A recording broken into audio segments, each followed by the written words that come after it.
Hey, what's going on, everyone? Welcome to another episode of Hockey on the Spot with Brandon Barenfeld. I'm Brandon Barenfeld. Thank you for joining me. This is episode 18 of Hockey on the Spot, and today I'll be continuing with the 30 teams in 30 days for the entire month of August. For today, we are going to talk about the Buffalo Sabres. For the Buffalo Sabres, second straight year in which they have missed the playoffs, and for them this season, just not a good year at all. At the beginning of the year, when they had Lindy Ruff as their head coach, they went 6-10-1 to start the season.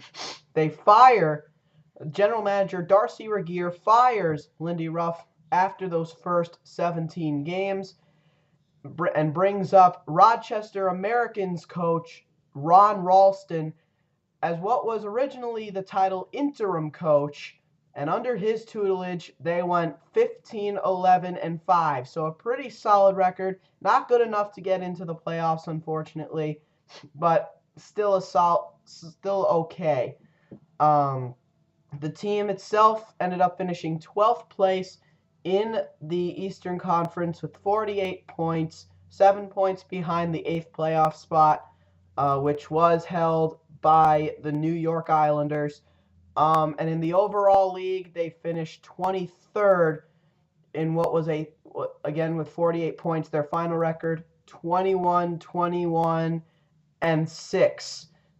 Again, 48 points, what was a three-way tie with the Dallas Stars and the New Jersey Devils. In that three-way tie, the Buffalo Sabres finished last. So, with the Dallas Stars in front and the New Jersey Devils in the middle. So, again, not a good season in Buffalo at all. So, this season has basically been all about retooling, pretty much. And starting with removing the interim tag from Ron Rolston and making him the full-time head coach. A star for the United States National Team Development Program and for the Rochester Americans. He's been a great coach in all levels, and for the first time, we're going to get to see it at the NHL level. Darcy Regier also brought in Joe Sacco as an assistant coach, former head coach of the Colorado Avalanche from 2009 to recently. So, um, one-time finalist for Coach of the Year back in the 2009-2010 campaign. The one year the Avs did make the playoffs under Sacco as the 8th seed. So a guy who could definitely bring that kind of experience to the bench. And for the Buffalo Sabres themselves, few minor players were re-signed this year. They re-signed goaltender Jonas Enroth. He's probably the biggest of all the re-signings. So a good re-signing in that note. They also re-signed two defensemen, Mike Weber, who's basically their sixth guy on defense, a good shutdown defenseman, and Alexander Sulzer, German-born defenseman, who's basically their seventh guy. So I think it's good that they kept those guys there. And they didn't do too much as far as the off season goes, as far as additions and subtractions. They had a few subtractions. And defenseman Adam Party is gone. He went and signed over with the Winnipeg Jets. They were not intending on bringing him back. They bought out the last year, a couple years of Nathan Gerbe's contract, which allowed him to go into unrestricted free agency. He would sign with the Carolina Hurricanes, and then the Buffalo Sabres would make a trade this year. Actually, a couple trades. They deal defenseman Andre Sekera to the Carolina Hurricanes. In all due respect, Andre Sekera probably their biggest loss this offseason, a once highly sought after defenseman. But in exchange, they acquired defenseman Jamie McBain, an offensive-minded defenseman, and a draft pick. So I like this addition for the Buffalo Sabres.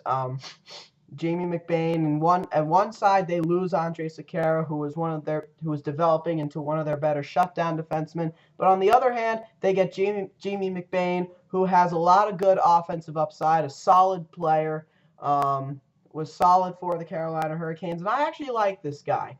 I actually liked him when he was on the Carolina Hurricanes, and I still like him. I think it's a good addition for the Sabres to make. I think Jamie McBain is going to be fine in Buffalo. They also make another trade.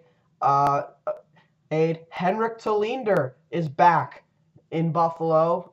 They acquired him back over from the New Jersey Devils in exchange for prospect forward Riley Boychuk, a depth player who should do fine in Albany. But anyway, Henrik Tallinder, a guy very familiar with the Buffalo system, played there his whole career up until he signed with the Devils. Now he is back in Buffalo, the New Jersey Devils, becoming rather stacked on defense and therefore having no room for Henrik Tallinder in their roster. So they allowed him to go. And it's, again, a good addition. It adds some depth on the blue line, a defensive defenseman, a veteran in this league, and a guy who could really help the Sabres out a lot and bring some experience to that blue line. Again, he's played there before, so he knows what it's like. Only this time, or last time, he was a bottom pair defenseman. This time, he'll most likely put into the top four because of their lack of depth on defense. A good move for the Buffalo Sabres. They don't have anybody still on restricted free agency. All of their unrestricted free agents are officially signed by players, but they do have a lot of guys who could be promoted either at the beginning of this year or later on in the year. Mikhail Grigorenko, Rasmus Ristolainen, Joel Armia, Matt Hackett, Mark Pysyk, Brayden McNabb, Chad Rudweedle, and Zemgus Girgensons. They have a lot of guys who could be ready to play in the National Hockey League this year. But they have a tentative lineup right now. But with really none of those names up there except for Mikhail Grigorenko and Mark Pysyk. Those are the only guys up on the tentative roster right now. Johan Larsson up there as well.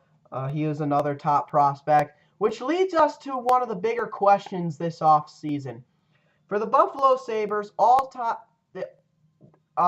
this entire offseason has been revolved around trying to trade starting goaltender Ryan Miller and top forward Thomas Vanek.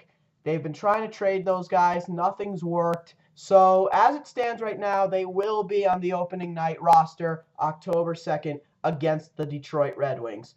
But the big question for the Sabres, and probably their biggest question this offseason, will those guys be Buffalo Sabres at the end of the season? And that really all depends. If they're on their way to a playoff run, then those guys are sticking around. They're not getting rid of those guys. They're both in the final years of their contract. But if they're going to be in the playoffs, they're going to need those two. But, however, if they're not going to be in the playoffs, and if it comes to that point where they need to start doing a full rebuild, like what the Calgary Flames are doing and what the Edmonton Oilers are close to being done doing, then, yes, they're going to trade those guys at the trade deadline and get some goodies for them. So I think that's going to be the real interesting thing to watch for the Buffalo Sabres this year. And they also got a couple other questions, too. They have a couple players on this team that have not lived up to their expectations and need them to step up. And those two players are Drew Stafford and Ville Laino, and actually Tyler Myers as well. For Drew Stafford, after a spectacular 2010-2011 season, which was his career year, he was a game changer for them that year, but ever since then, he has not been the same. Can Drew Stafford get back into form? They're hoping he can. He's going to be on their second line to start the season. He'll be trusting him as a top six forward to start the year, but will that last is the big question. Tentatively putting him on a line with Mikhail Grigorenko and Marcus Foligno, who is definitely ready to take the next big step. They also have for their top line Thomas Vanek, and on the wings they got Tyler Ennis and Cody Hodgson, who's developing into quite a nice young player and turning into a Mike Ribeiro type player in the sense that he's making players around him better, which is going to be good for Thomas Vanek, and it's going to be good for Tyler Ennis. And in the future, when Vanek is gone, whoever plays with him on that line, if and when he is gone, that'll help that player out as well. For their third line, they got Steve Ott up there, probably the most underrated player. Johan Larsson, who's ready to take a big step this season. And then Ville Leino, the other guy in question. Ville Leino, after a career year in 2010-2011 with the Philadelphia Flyers, where nothing seemed to be stopping the guy, he signed a big money contract with the Buffalo Sabres in the 2011 offseason, 6 years. And he has not lived up to his expectations. His first year in Buffalo, only 8 goals in 71 games, and last year he only played 8 games as he suffered a season-ending injury. Can he get back into form? That's the real big question. Again, he'll be put on the third line with Ott and Larsson to start the year as the tentative roster goes, and then for the fourth line, tentatively, Kevin Porter, Patrick Coletta, and Brian Flynn, with John Scott as the 13th forward. On defense, Christian Ehrhoff, Jamie McBain, Henrik Tolander, Tyler Myers, Mike Weber, Mark Pysyk. He's ready to take a big step this season. And then Alexander Sulzer as their 7th guy. And then in goal, Ryan Miller is the starter for now, and Jonas Enroth the backup. So, and that Tyler Myers, ever since that strong rookie campaign in 2009-2010, where he won the Calder Trophy for League's Rookie of the Year, he has been unable to match those numbers, and it's been a real shame.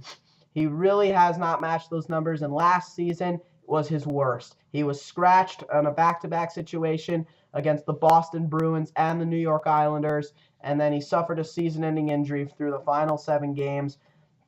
Chad Ruudwedel would be called up in his place. He showed some promise. And again, Mark Pysyk came up at the end of the year. He's ready for a full-time job along with Mikhail Grigorenko. So those 2 guys are probably the most likely youngsters to play this season. But for Tyler Myers, he really needs to step up his game this year. That's going to be another big question. Can he get back into that Calder Trophy form? Big 6'8", 227-pound defenseman. Not as big as Zdeno Chara, but very close.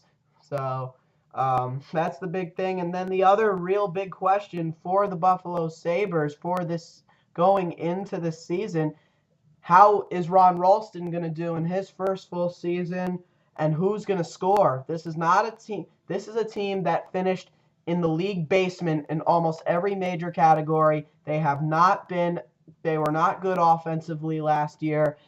Last year was just a year basically to forget for Buffalo Sabre fans. And what really showed was that 8-4 loss against the New York Rangers, the loss that pretty much eliminated them from playoff contention. So they're definitely hoping something like that does not happen this season, especially on their home ice. But you never know. Again, a very interesting year this year for the Buffalo Sabres. A lot of questions, way too many questions, in fact, to be answered, and not all of them are going to get answered this time around. So that's really the thing about the Sabres this year. Alrighty then. Let's now take a look at the Sabres' top 10 prospects. Despite how bad their team may look on paper and how bad their team is going to be expected to be, their prospect pool is the one thing about this team that is actually very deep. I'd say it's actually rather even with the Boston Bruins prospect pool, actually. This is a prospect pool where you pretty much know everybody on here. And maybe the ones that you may not know have played a little bit in the NHL. So, a very good prospect pool indeed. Mikhail Grigorenko, without question, is number 1.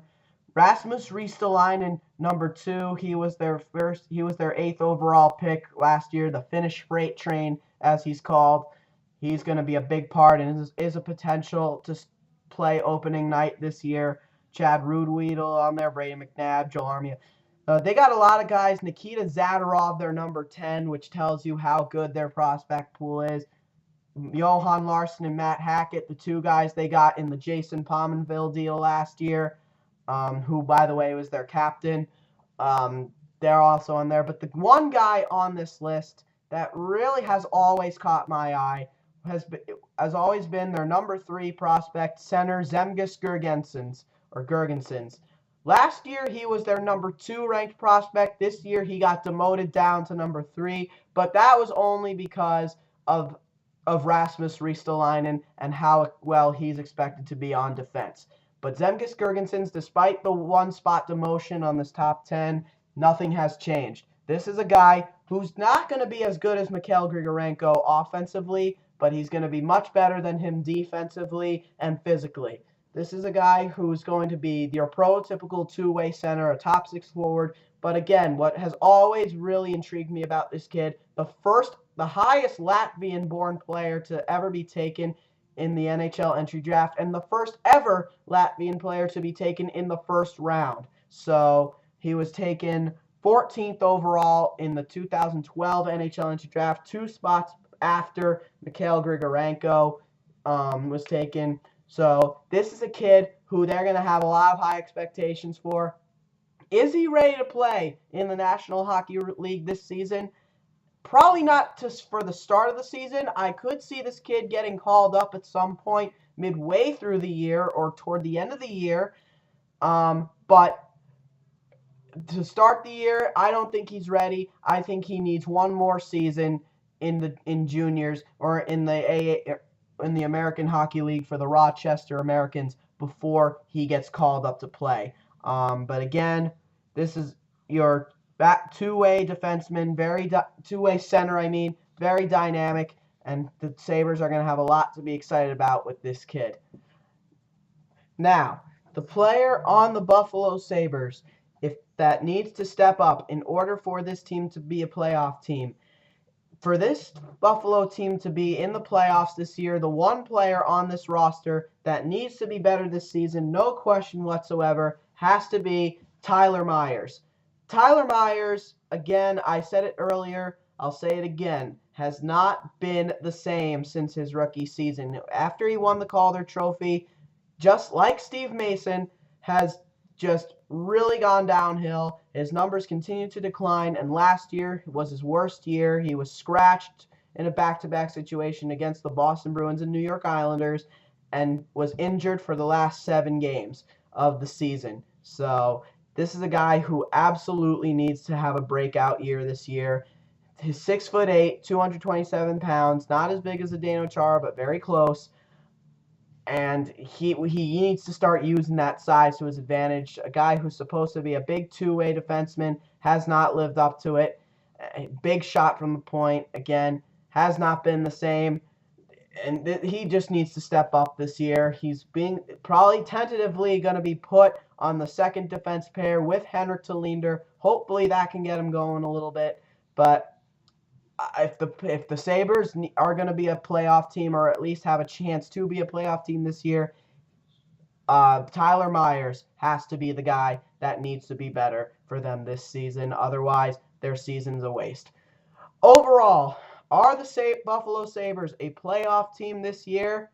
Not necessarily.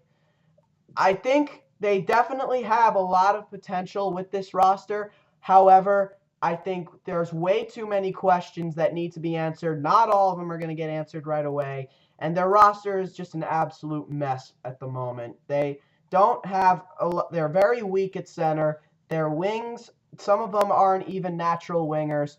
And their defense is just okay. It's probably the best part of their team, but it's just okay.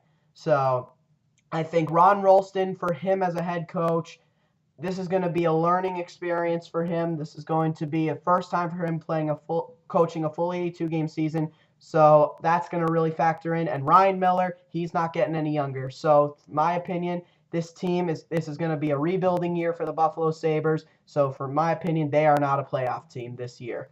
All right, guys, thank you for watching. That'll do it for episode 18 of Hockey on the Spot. Join me again tomorrow when we talk about the Detroit Red Wings. So until then, this has been Hockey on the Spot with Brandon Barenfeld. I'm Brandon Barenfeld, and join me again tomorrow. Thanks a lot, and have a great day.